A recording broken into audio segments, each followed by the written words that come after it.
Yeah. I love my HBCU. And boy, I love it, love it. I love it, love it. I love my HBCU. And man, I hope my team they won. Yeah. I hope my team they won.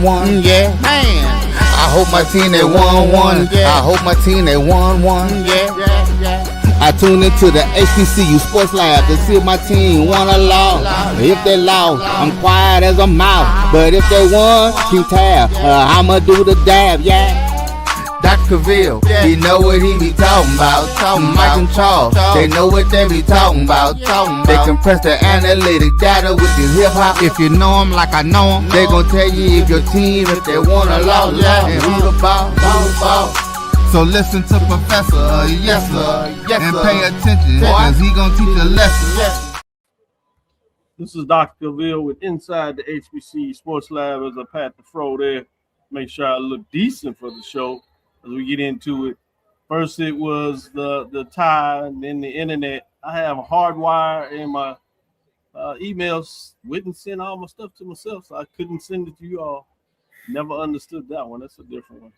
First time for everything. With that being said, without further ado, let's get on to it. This is Dr. Cavil's Inside the HBCU Sports Lab with Mike Washington. He is out on assignment, but we have none other than Charles Bishop and Wilton Jackson II. Welcome to episode 772 of Inside the HBCU Sports Lab radio show and podcast, the show that's covering the sporting HBCU dash for all things HBCU sports for institutions large and small. From the NEIA to the NCAA, we share insights and information on the HBCU sports culture, HBCU athletic aesthetics, to facilitate the story of HBCU athletic programs and the business of HBCU sports. As you know, in short, we just call it HBCU sports pedagogy. I'm your host, Dr. Kenyatta Cavil, along with my co-host. Today is none other than Charles Bishop and Wilton Jackson II. We're filming from our home studios in Signal Live, the Case-Ways 1230 AM studios with the Texas Radio Hall of Famer, multi-Hall of Famer Ralph Cooper in the beautiful home of Texas University from Houston, Texas. Charles, it looks like you're in the office. I am. I'm down here in the office, Doc. So upgrading paper. Of course, always working, never not working. I know I'm speaking to the dean. All good. That's all good.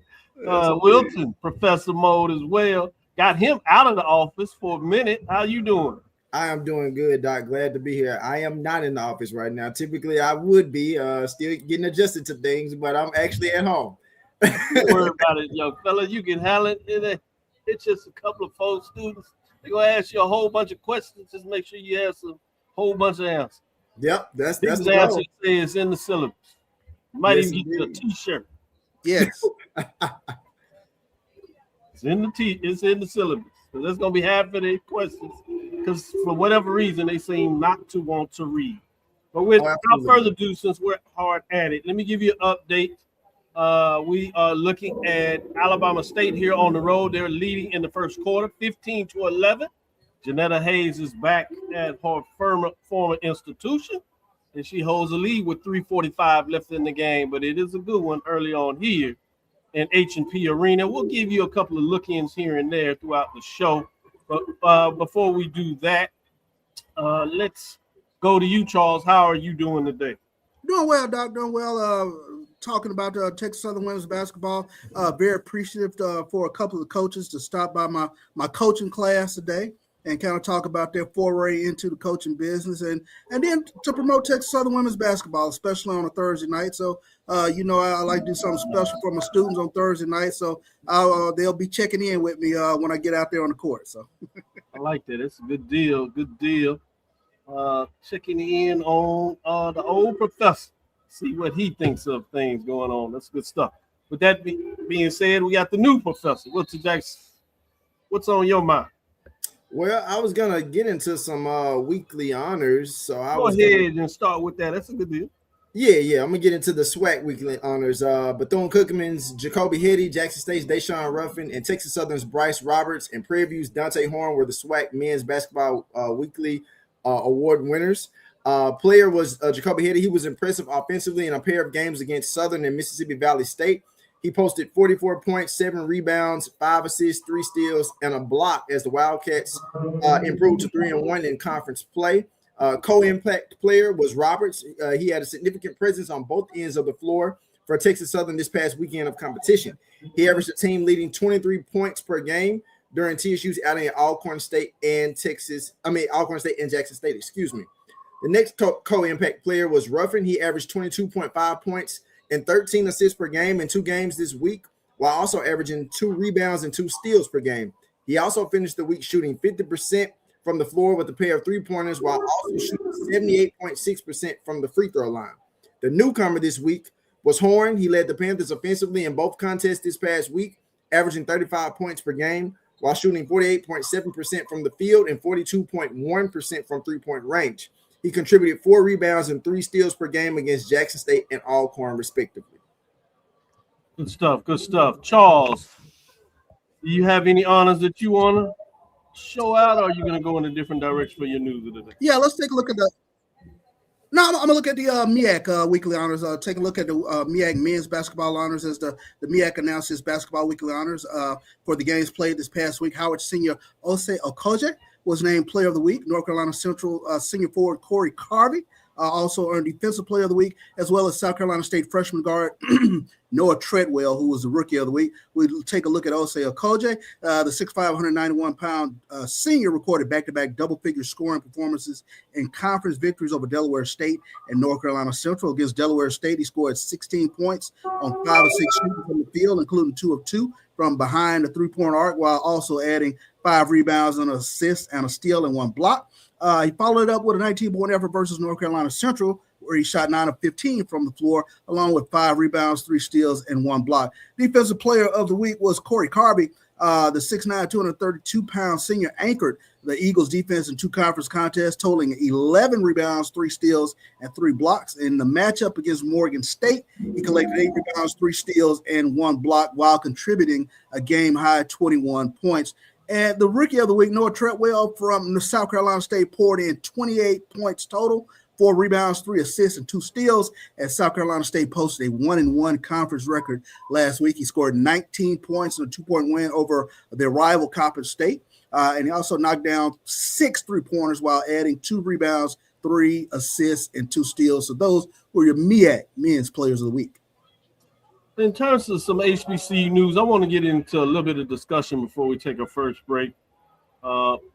We've heard the dialogue out there at the CFP level, what we now call the Power Forward, Autonomous Forward, if you would, talking about, their desires to do some different things. One of those things is out there that they may go form their own programs as they're trying to deal with how they can't follow their own rules, which is fascinating to me.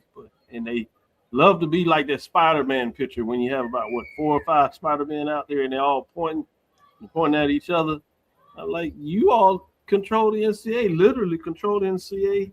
95% of the money, 98% of the rule guidelines, and you got 2 of the super 2s, I like to call them, kind of going back and forth for what they want to do.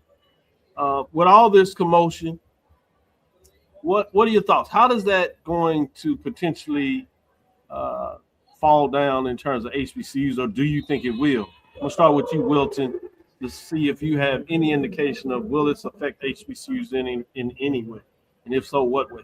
Well, I think if you have those Power Four conferences still finding ways to continue to separate, I think it's pretty easy, Doc, what could potentially happen. It's still going to create a gap between what's going on in HBCUs and what's going on in the Power Four conferences. It also means, in layman's terms, you say it could create a gap.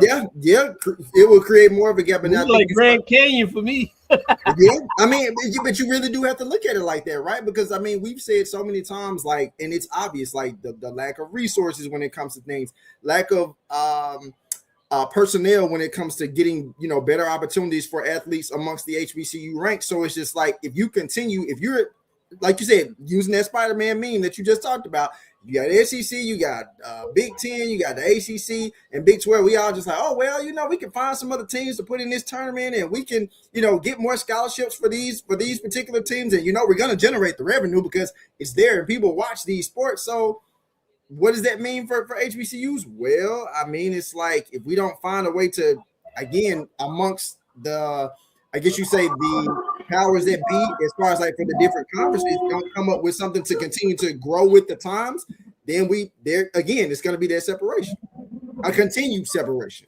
Yeah, you're saying even a bigger separation, right? Charles, what was your perspective in terms of what this looked like with all these changes? Or potential changes? No, I think kind of following up on what Wilton was saying, especially in regards to the gap. And some of the things I guess I kind of look at in this regards from a scheduling standpoint. Do HBCUs get an opportunity to schedule these Power Four, Super Two, definitely not Super Twos, but the Power Fours to get some of the revenue that obviously is sprinkling in their direction? The second part of it is just the concern about becoming a farm system to give to the Power Fours or to give to the Super Twos. I think those are a couple of things that are very concerning with regards to how we look at the breadth of college athletics as it is, especially in regards to NIL, because is NIL something that's really sustainable at the HBCU level over a period of time? I think those are just questions that are going to be bandied about over the next couple of years. Especially when you say, is it sustainable in NIL? And this is a chance for me to remind everybody that name, image, and likeness is the idea where folks can go get money, sponsorships based on their name, image, what they're doing on social media, what they may be doing in terms of a brand, because of the quarterback for a SWAC championship team or a national championship team, Eastern Division, Western Division champions, if you would, running back, big time receivers. But the other side is the house settlement, which allows institutions to provide additional funding up to $20 million. And obviously, other institutions are doing the $20 million. Some of the concerns they have out there, they're saying they're going well beyond that. $40 million is some of the rosters reported out there, which is giving some of the frustrations. Think about Texas Tech. I always like to separate it from the NIL, what that is. And I think HBCU still can be in the game where they provide that additional funding, not NIL, because that's basically what folks go get on their own. And I think we got to be careful to make sure we don't use those words in the chamber. But in terms of providing additional funding based on revenue coming in, I think HBCUs can do that. They're not going to be anywhere near, a quarterback making 4 or 5, some reports $8-9 million. But I think there are chances now where kids would get, mostly just their scholarship, and some of them would get grants. Now they get all that, and they get some of that money back and then some. Or you get to the point where some kids are now getting $1,000 stipend, $1,500 stipend. I think those are realistic opportunities out there.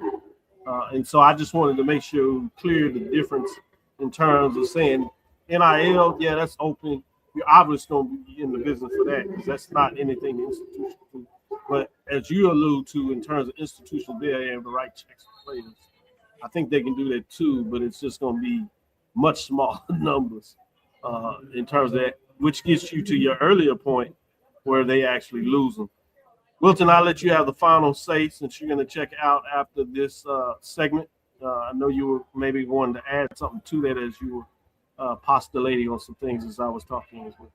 No, I was just agreeing with everything you were saying, especially when you start talking about teams being bought. And I just think about all the money that was going into like Texas Tech this season, and granted, college CFP team and still didn't make it to the national championship. Granted, they got to a certain level, but still didn't get to the national championship. So I just think like you start wondering, is it worth it?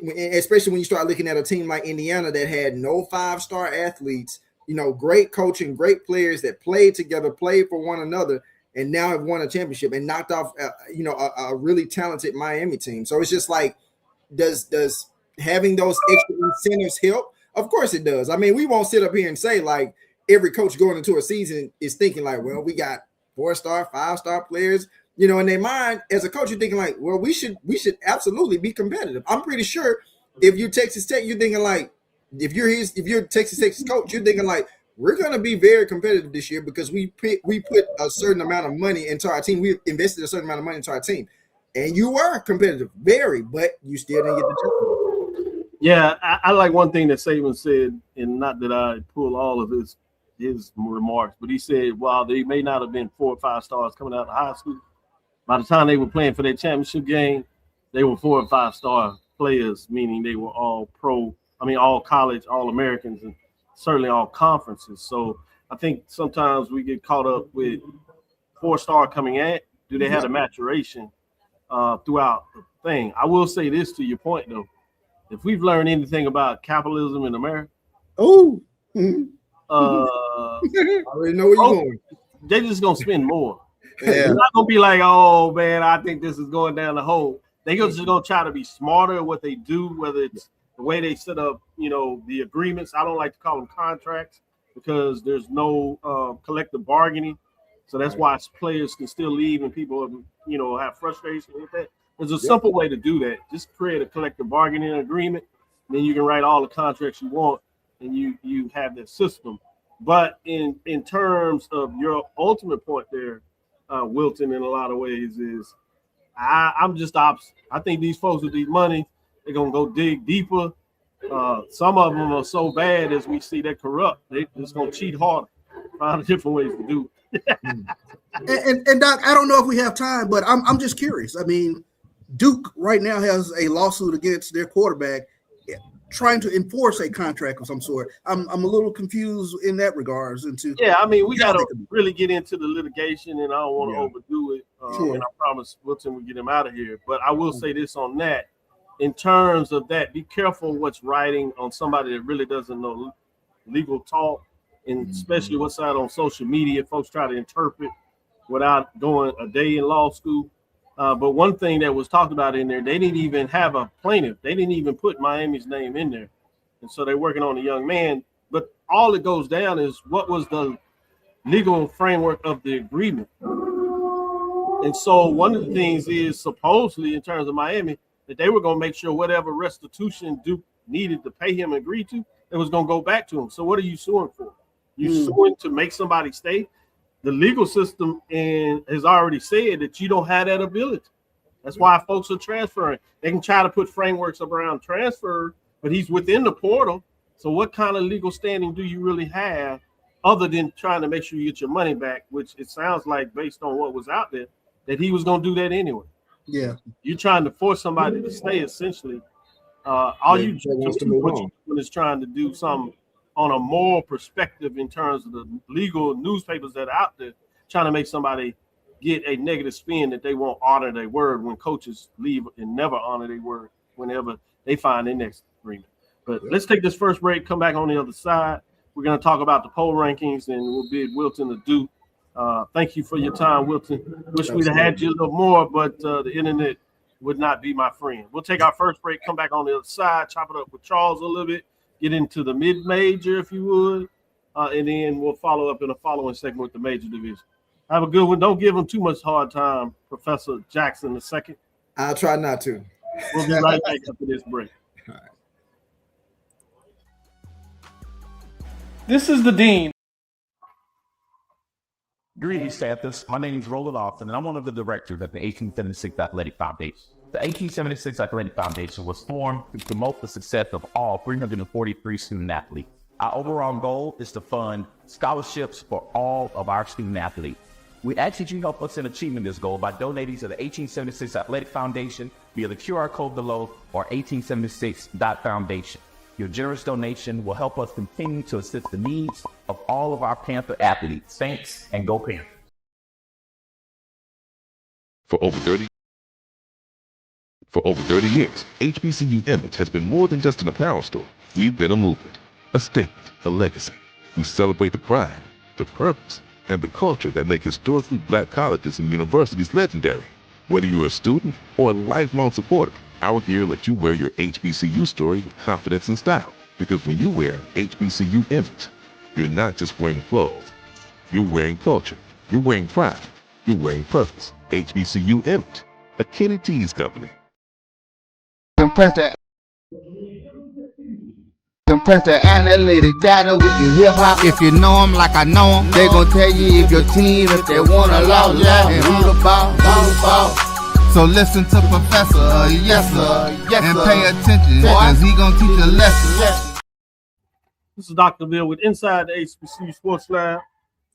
Charles, let's get in a little bit of the mid-major for the men. Give some updates and see what your thoughts are here in terms of what that looks like. Let's bring them up.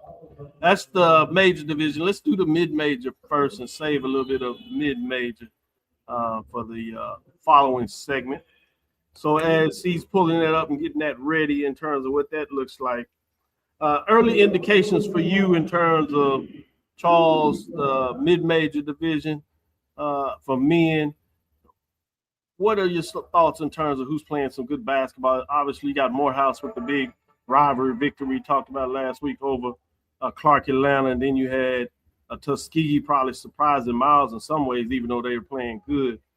As we get ready to pull that up a little bit, what are your thoughts in terms of mid-major basketball on the men's side thus far? Yeah, well, I think you touched on that, especially in regards to Morehouse playing some great basketball. But you mentioned Morehouse 7-3 over the last 10, Clark 8-2 with that loss over to Morehouse over the last 10. But Tuskegee 9-1 over the last 10, playing tremendous basketball, 13-1 in conference play with Miles right there on the heels. But the one that kind of caught my eye was over there in the CAA, Bluefield State knocking out Virginia Union. Good stuff. Let's drop into it as you gave those good updates, and we'll get more into it. Let's see how it affected the rankings, Charles. Dropping out this week was Florida Memorial. The Lions had a tough week. Still playing good basketball, but they did fall 13-7, 5-3. Let's get into those teams giving us some rankings in the top 5 receiving votes. Philander Smith Panthers, 13-3, 6-1 out of the HBCU AC.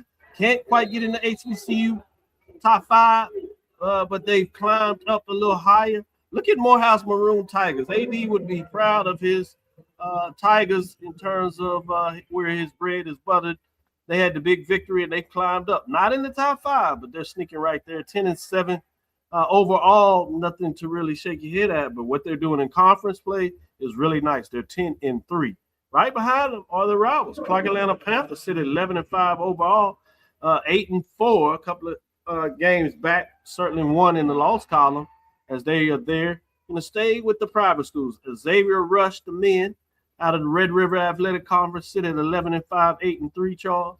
Then you have Shaw Bears, another private institution out of the CIAA. As you see, all those looking on the outside are all private institutions this week.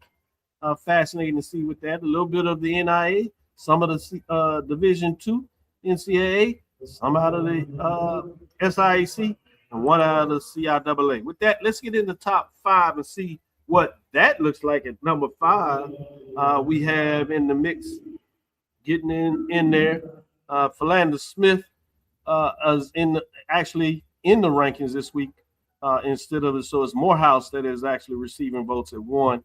They sit at 13-3 and 6-1, as we said. We're not receiving votes at 36 points. But at number 4, let's move to where that is and give you some indications there moving forward, which is none other than Miles Golden Bears, sitting at 13-3, 11-3 with 48 points. They were ranked 4, staying in that position. At number 3, coming into the mix is Langston Lions, 14-4, 9-3.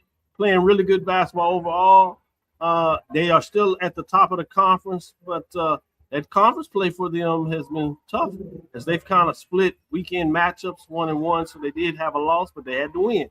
So they stay in the mix. They do drop a first place vote, going to 2 first place votes, 55 points, but they're still at number 3. Bringing us to number 2 in week number 3 is Virginia Union Panthers. Sit at 6-2, 5-1, 3 first place votes with 65 points. They stay at the 3 position. No changes there. So as you see at the top before. A little bit mixes coming around what that looks like. Virginia Union moves up from the 3 spot to the 2 spot, taking Langston's spots as they kind of trade, if you would, bringing us to number 1 this week. Continue to get it done. Tuskegee, the Golden Tigers, sit at 14-3, 13-3, 4.77. First place votes, they stay number 1, second consecutive week, as the Golden Tigers continue to get it done for Tuskegee, holding down for the SIAC. A good mix of teams here in the top 5. Charles, what are your thoughts in week number 3 for the mid-major division for the top 5 programs? Great call on Philander Smith, especially when you take a look at what they've been able to do. And they have a player, Raymond Reese. He's averaging 22 points, 13 rebounds a game. So look for what Philander Smith can do as we continue to move through the basketball season. But mention taking a look over there in the SIAC, especially with Tuskegee and Miles duking it out over there, with Tuskegee getting the upper hand this past week, and Langston doing what they continue to do. But the surprise for me, again, was looking at what Bluefield State did to Virginia Union. I thought that one caught me off guard because I was not expecting the margin of victory. Bluefield State knocked them off 75-57. So when you talk about, team that consistently gets it done in the CIAA Virginia Union. So that was a bit of a surprise.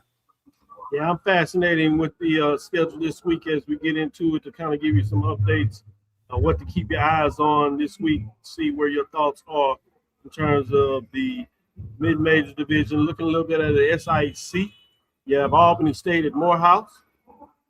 You have Central State at Benedict, Tuskegee at Fort Valley, Lane at Edward Waters, Kentucky at Allen, Des Moines at Savannah State, Miles at Clark, Atlanta.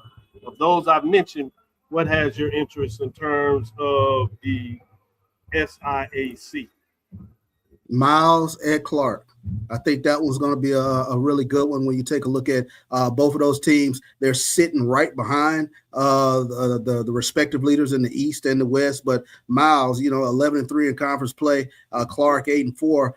But I ask this question every year, like what team kind of has the edge when you start taking a look at these matchups, especially in the SIAC East versus West. Like where does the power really sit? Is there more parity in the West versus more parity in the East? So I'm always curious when you see these interconference matchups.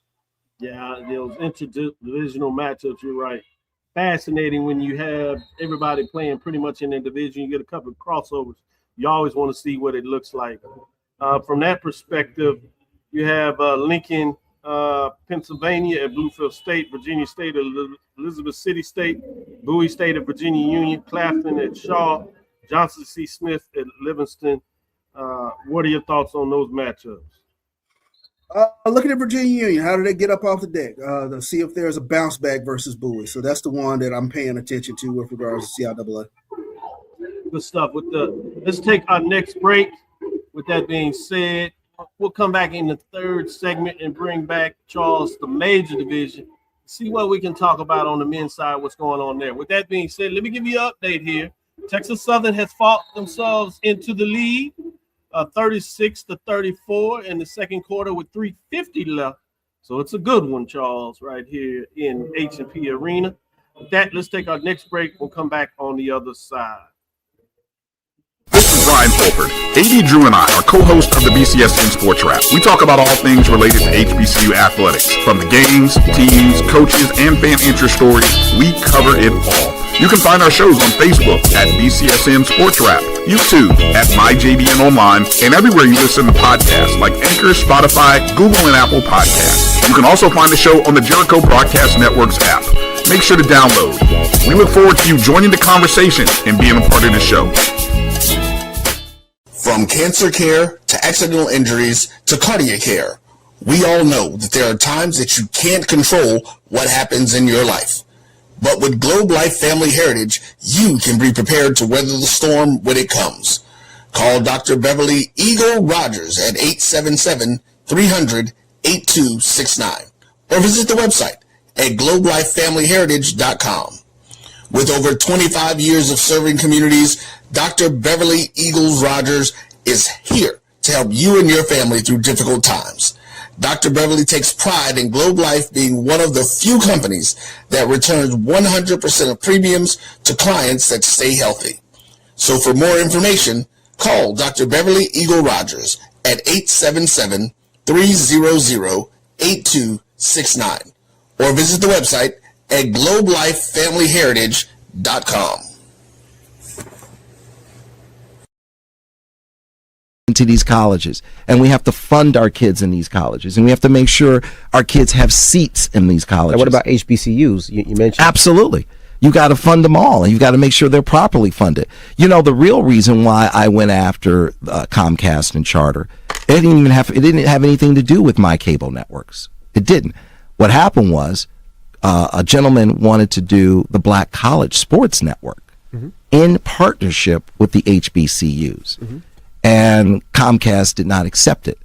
And that would have made a lot of money for these black colleges. Absolutely. And it would have educated the Black College Sports Network. This is what he wanted to do. That would have educated a lot of black kids. And when they didn't do that, that's when I came off the bench and said, okay, I'm going to light you up like a Christmas tree. Okay. That was the real reason why I got into it, was when I saw what happened with the Black College Sports Network, which I don't own. I just knew. Why didn't you buy it? I just knew. I just knew that these black. I like that talk. All right. I knew that these black colleges were going to benefit, and these black kids were going to get the education that they deserved and not have to pay.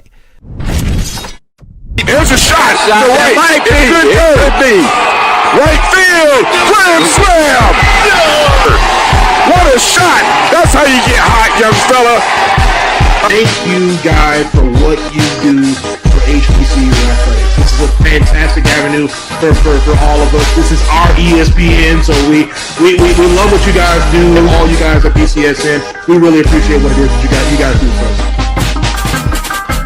For over 30 years, HBCU Image has been more than just an apparel store. We've been a movement, a statement, a legacy. We celebrate the pride, the purpose, and the culture that make historically black colleges and universities legendary. For over 30 years, HBCU Image has been more than just an apparel store.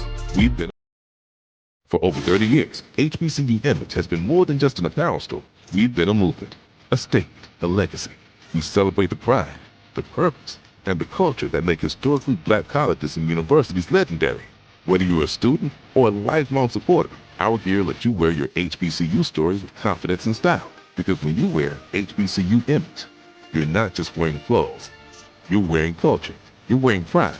You're wearing purpose. HBCU Image, a Kenny T's company. From cancer care to accidental injuries to cardiac care, we all know that there are times that you can't control what happens in your life. But with Globe Life Family Heritage, you can be prepared to weather the storm when it comes. Call Dr. Beverly Eagle Rogers at 877-300-8269 or visit the website at globelifefamilyheritage.com. With over 25 years of serving communities, Dr. Beverly Eagles Rogers is here to help you and your family through difficult times. Dr. Beverly takes pride in Globe Life being one of the few companies that returns 100% of premiums to clients that stay healthy.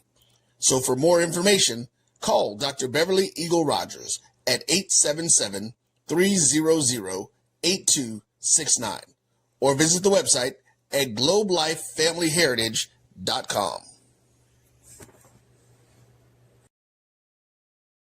Are you hungry for authentic Caribbean food? Like jerk chicken, oxtail, red snapper, shrimp, tofu, and rasta pasta? Well, find your way over to Mango's Caribbean Restaurant, 180 Auburn Avenue, right next to Royal Peacock in downtown Atlanta. Them belly full, but we hungry. Mango's Caribbean Restaurant, open daily from 11 a.m. to 10 p.m. And on Friday and Saturday, we're open till 4 a.m. Come to Mango's and put some spice in your life. Oh, we've got a good thing going. Mango's Caribbean Restaurant, 180 Auburn Avenue, right next to Royal Peacock in downtown Atlanta. For more info or directions, call 404-698-3992 or log on to mangoscaribbeanrestaurant.com. For instant coupons, text MANGOS to 313131. Tell your mama hungry, papa hungry, brother hungry. Mango's Caribbean Restaurant, authentic Caribbean cuisines. Open up the door, tell them mama hungry. It's It's the 37th Annual Zora Festival. It's in Edenville, Florida, Saturday, January 31st and February the 1st. On Saturday, the all-white party tribute to Frankie Beverly with bass guitarist Jubu. Bread, Sunset, and Taisha Will. And on Sunday, the Line Dance Party Live with Jeter Jones, Mike Clark Jr., and Boss Lady Coco. Tickets available at zorafestival.org. You're looking for the latest information on Southern University sports, the Southwestern Athletic Conference, and HBCU athletics. There's only one place to go. Tune in to the Carlos Brown Show, exclusively on the... At AutoMasters LLC, our mission is to serve our community by providing quality automobiles at affordable prices. All of our vehicles are inspected and certified to offer you the confidence in knowing you have a quality vehicle. Our goal is to provide you with a seamless process and positive experience for your automobile purchase.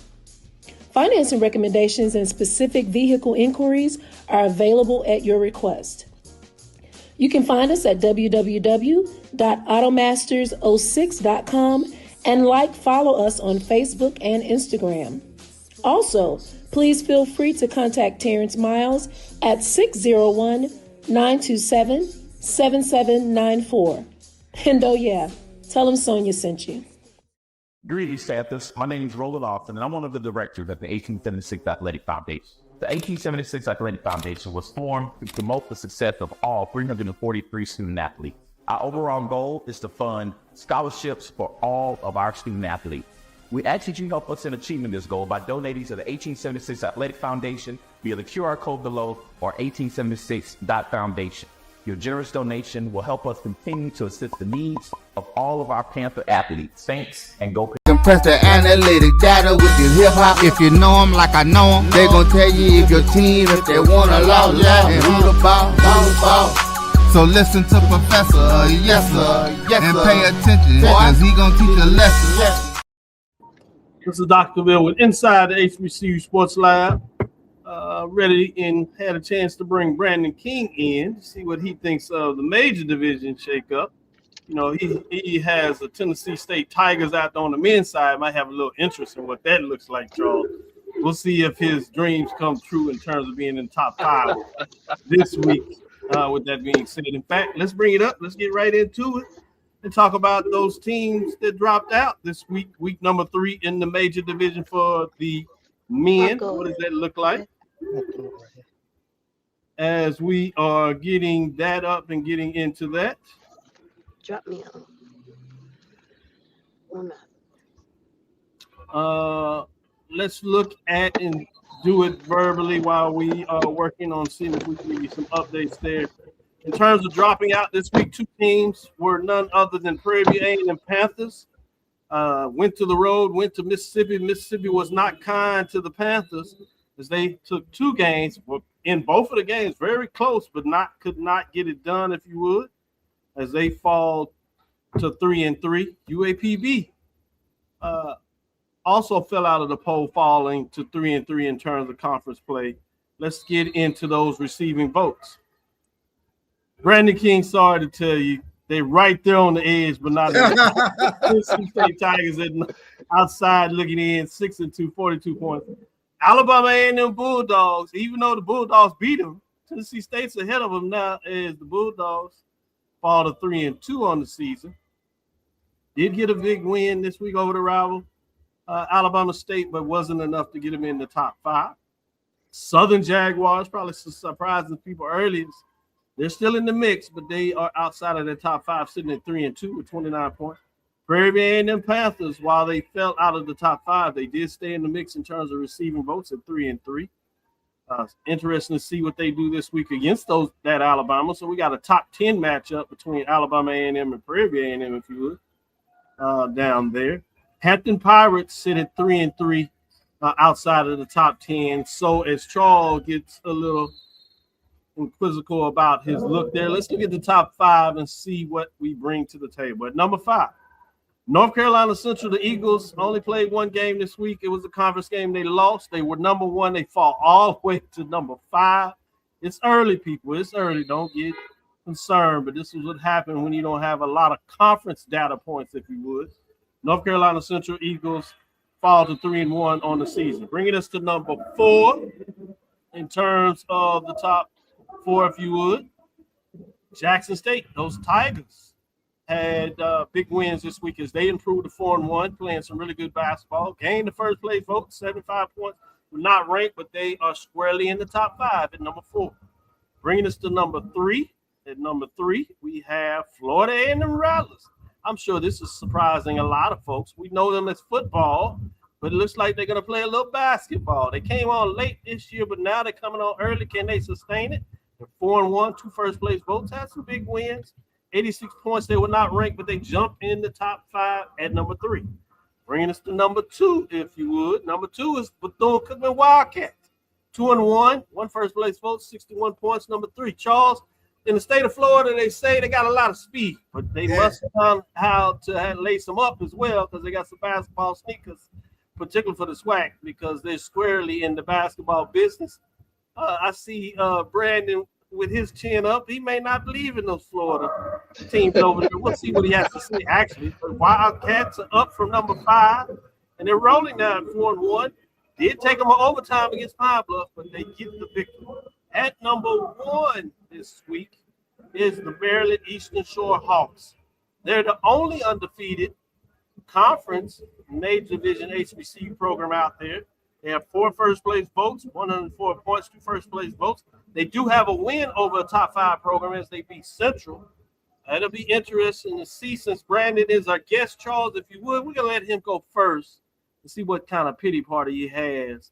What is his thoughts on my top 5 since his Tigers are not in there? We'll see if he brings that up at all.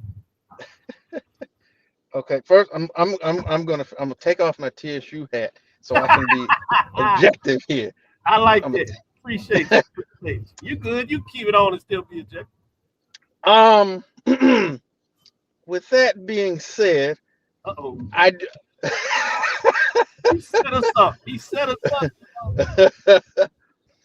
I'm just saying now. I think at the very least, I don't have a problem with the majority of the rankings. Now you invite you back.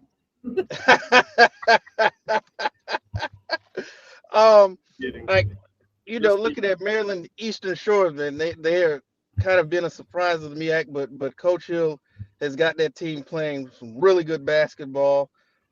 So that and again, since they're the only undefeated major division team, so it stands to reason that they would be number 1. I've had a chance to watch a couple Bethune games this year, and they've actually put together some better basketball than I expected. So kudos to Coach Theus and what they're doing down there in Daytona. And again, this could go the same way with Florida A&M with what Charlie Ward has done already. I thought that was a home run hire when they made the hire, and it already looks like it's paying dividends with what they're doing, particularly in conference play. That number 4, Jackson State, again, they're playing well. Like I said, I caught with all the basketball that I was watching on MLK Day. They were one of the latter games, but I did get a chance to catch that game as well. And I don't have a problem with them being at number 4. But let's get to this number 5 team here. Let's get. You know, I have all the respect in the world for Central and Coach Moulton and what they're doing. But if you're coming off a loss, you got to drop down. Now, it just happens to be another team that dropped out that is ranked number 2 in their particular conference. So if I was going to make a change, I might. There's several other teams that perhaps could go in that 5 slot. My Mighty Tigers being one of them, but seriously, outside of that, I think 1 through 5 is solid. There's some questions with that number 5. There could be some other teams that could fill that seat.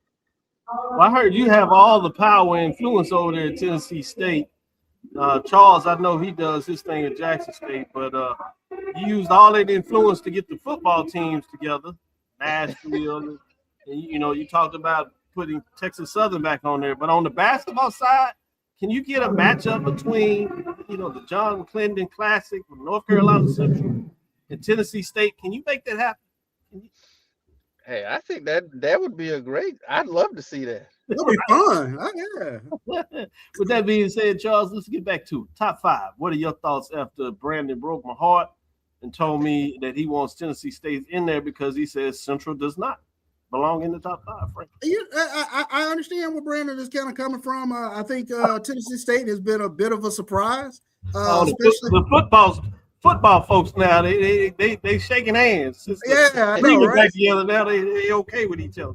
6-2 in conference play, but a great opportunity this upcoming weekend to pick up another conference victory over SIU Edwardsville. I think the game against Lindenwood, that's going to be a pretty good one. Lindenwood 11-8 overall in the season, but 7-1 at home. So Tennessee State will have to go on the road to try to get a victory to kind of vault themselves into this top 5. But the thing that I'm taking a look at, and caveat, this is this weekend, the weather this weekend, Dr. Cavil, already looking at the schedule, and Maryland Eastern Shore and North Carolina Central, their games will be postponed. I think Gramblin's games will be postponed this weekend, but very interested with Jackson State going on the road to take on the number 3 and the number 2 teams. The thing that jumps out at me, 2, 3, and 4, all coaches, former NBA players there. So it's going to be kind of interesting to kind of look at Jackson State on the road this weekend. Good catch. Yeah. 2, 3, and 4. NBA bringing it, former NBA players getting it done on the coaching side of things.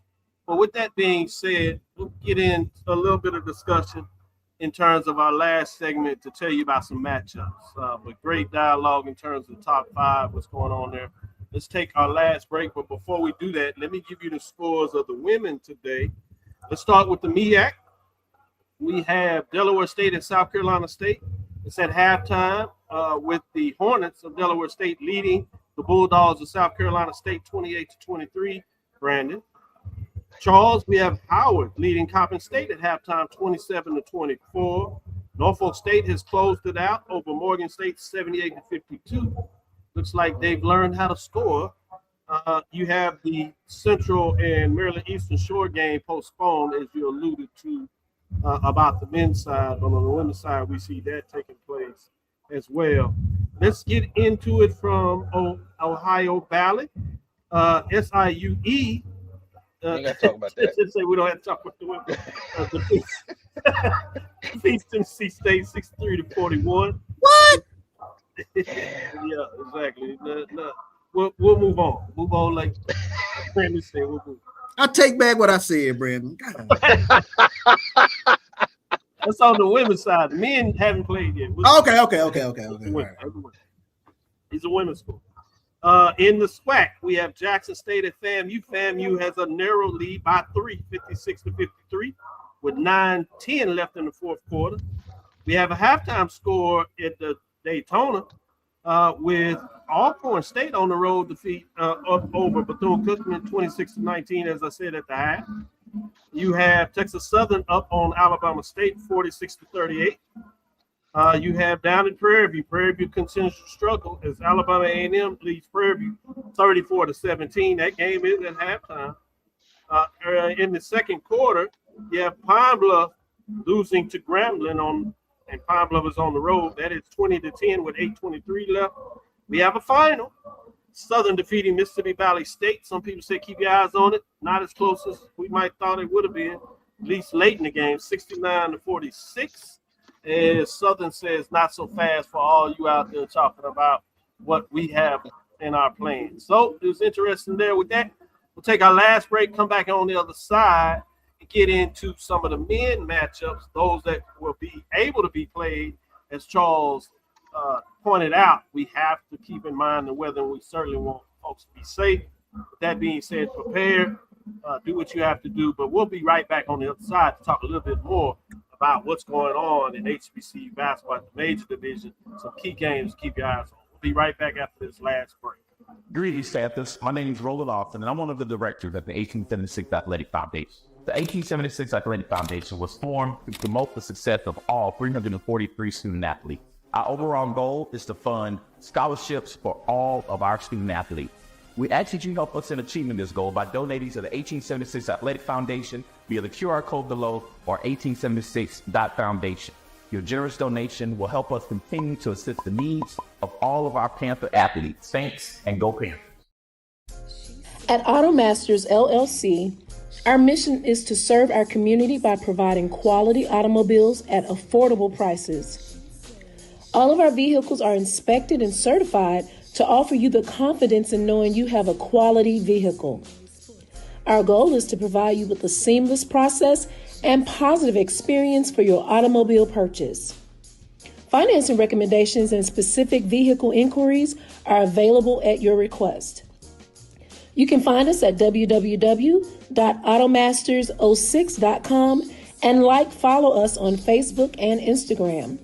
Also, please feel free to contact Terrence Miles at 601-927-7794. And oh yeah, tell him Sonia sent you. For over 30 years, HBCU Image has been more than just an apparel store. We've been a movement, a statement, a legacy. We celebrate the pride, the purpose, and the culture that make historically black colleges and universities legendary. Whether you're a student or a lifelong supporter, our gear lets you wear your HBCU story with confidence and style. Because when you wear HBCU Image, you're not just wearing clothes. You're wearing culture. You're wearing pride. You're wearing purpose. HBCU Image. A Kenny T's company. Compress the analytic data with your hip hop. If you know them like I know them, they gon' tell you if your team, if they wanna lose, and who the ball. So listen to Professor, yes sir, and pay attention, cause he gon' teach a lesson. This is Dr. Cavil with Inside the HBCU Sports Lab as the women come back on the court to warm up before they start the second quarter here in the H&P Arena. As I said, you do have the Tigers of Texas Southern University up over Alabama State, 46-38 at the half. We're live in the arena, but let me get into some of these men's scores. As you know, the CAA, I still call them the Colonial Athletic Association, but the proper name is Coastal Athletic Association, as they switched this past year to clean that up. I'm glad to understand the problems they have with the term colonial. But it seems like a lot of other folks do not want to take folks back to that time, but we're not having it. But with that being said, we're going to talk a little bit about the sports side of it. Now, with that being said, in the Coastal Athletic Association, you have Hampton leading Monmouth 34-30 at the half. Can they find a way to hold on and get it done? A&T is losing to Hofstra. They're at home, 53-40 at halftime. I seen Dave put out there, I wonder if he discussed this on the Independent yesterday with Brandon and the others, talking a little bit about it after Hampton beat up on A&T, that the former coach in one season, that was the interim coach, had more wins in his one season than A&T new coaches had over the last couple.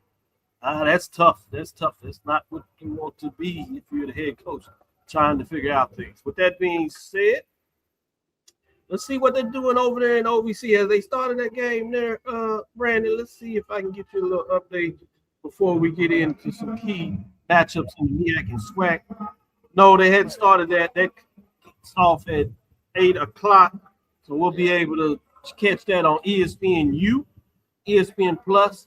We got to give our reports next week and see if Tennessee State continue to play good basketball. With that being said, Charles, what are your thoughts on some of the key matchups this week? Let's start out of the MEAC. Obviously, this is with the fact that that they can get them in with this frigid temperature and bad weather coming in, as we already seen Texas Senator Cruz has decided to go to Florida in the warm weather. I don't understand what I need to get on his. They told me as a dean I need to be here to take care of others. He got a higher position. I don't. Never mind. This is a different discussion.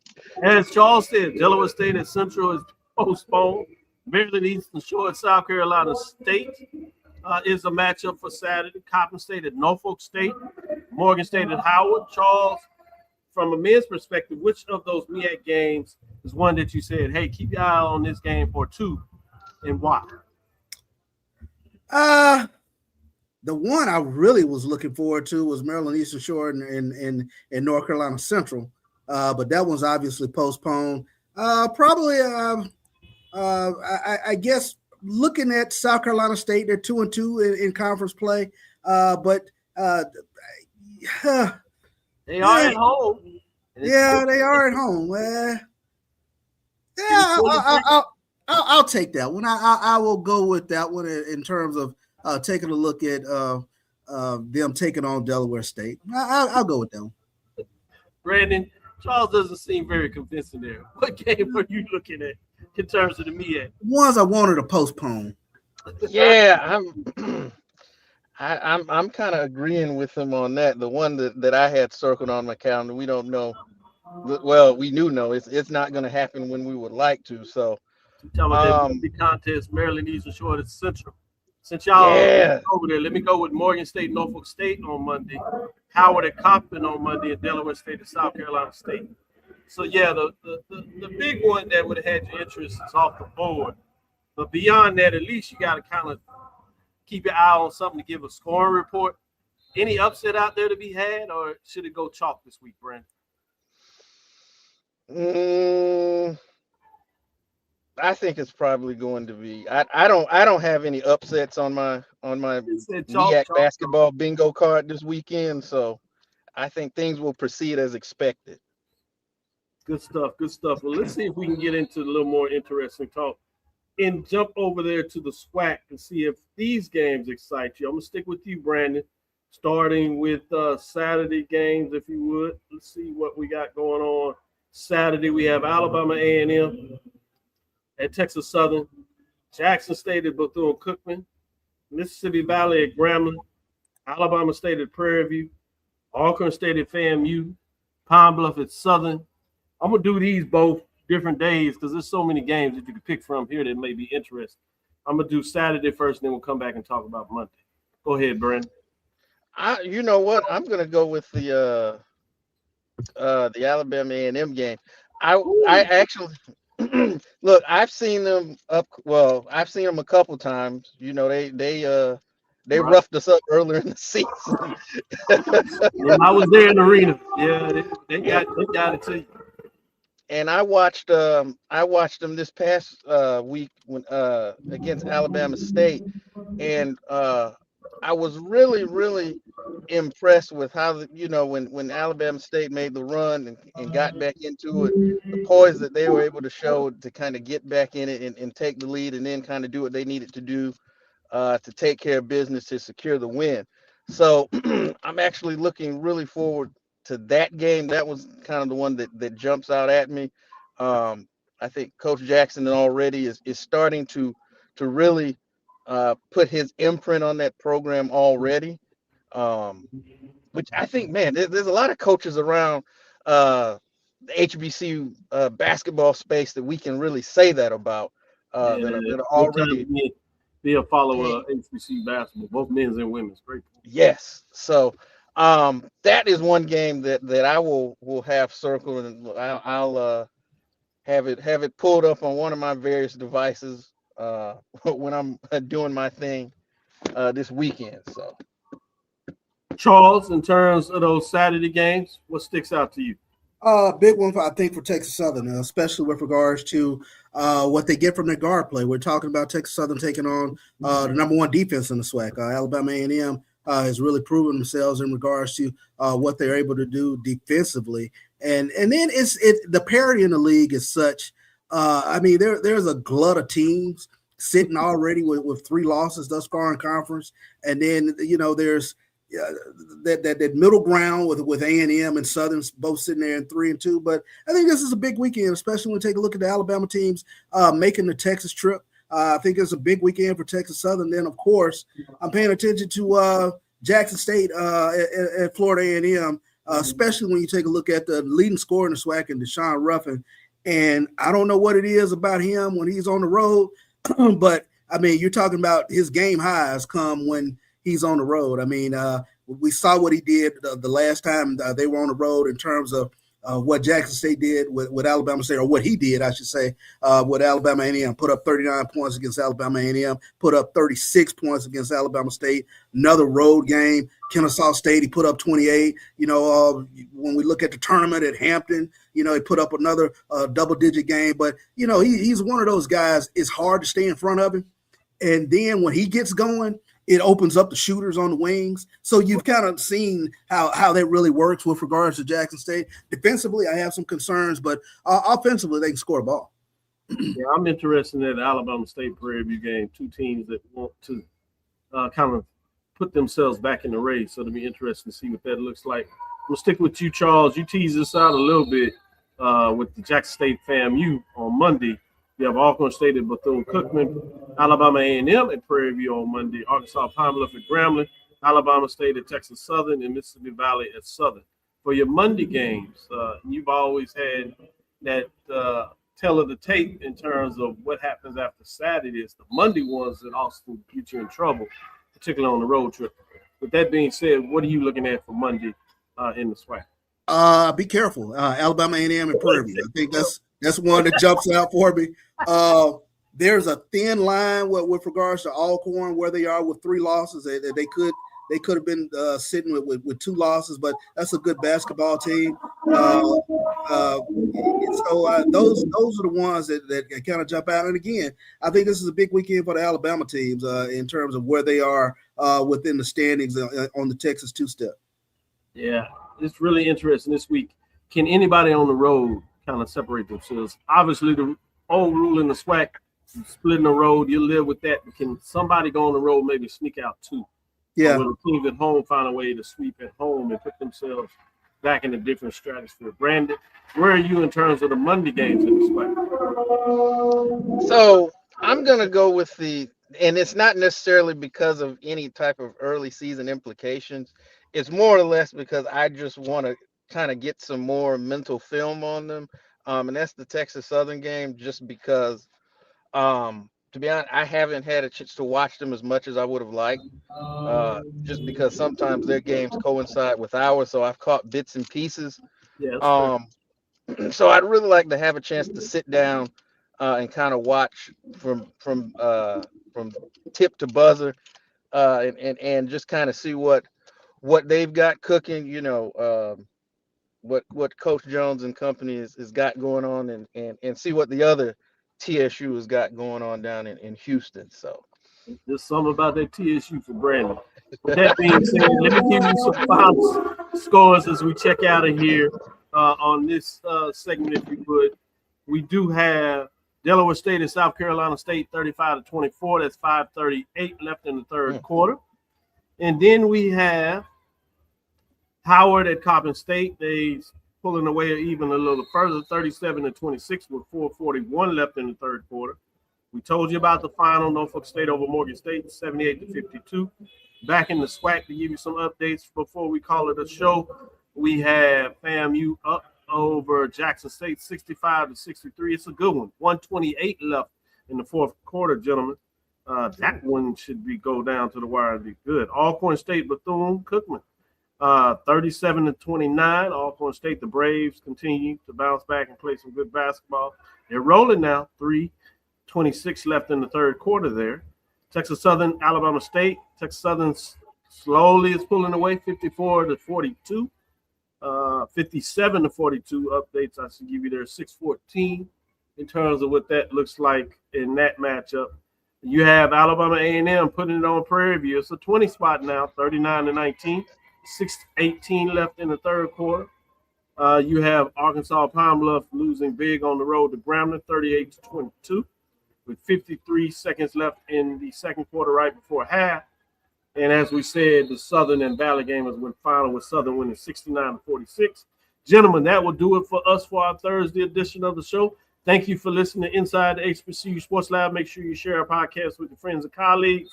I am Dr. Kenyatta Cavil, the Dean of HBCU Sports, coming from inside the lab. In the College of HBCU Sports, Mike Washington, Charles Bishop. We brought in, as you saw, we had Wilton Jackson II for a segment. Give us a love. And Brandon King gave us 2 segments as he's coming home doing daddy duties at work. We appreciate you getting it done in the car with us there. But we are here in H&P Arena. We'll check out the rest of this game, Charles, see what we can give you next week to tell you what it looks like. Again, we want to thank you for listening to Dr. Bill's Inside the HBCU Sports Lab with Mike Washington, Charles Bishop, every Tuesday and Thursday at 6 o'clock and Sunday at 9 a.m. With that being said, we look forward to next week as we discuss the latest news in the lab. Again, be safe. Follow me, Dr. Kenyatta Cavil, on Threads, Facebook, Instagram. That's DrKenyatta Cavil. Inside the HBCU Sports Lab on Facebook. Inside the HBCU Sports Lab on YouTube. Dream big. Continue to move forward. Be safe out there. Take care of yourself. Continue to read. Make sure you're careful in terms of what you're intaking, in terms of not only your system, but in terms of your mind especially. We will talk with you soon. Charles? Of course. Brandon? Lecture. Dismiss.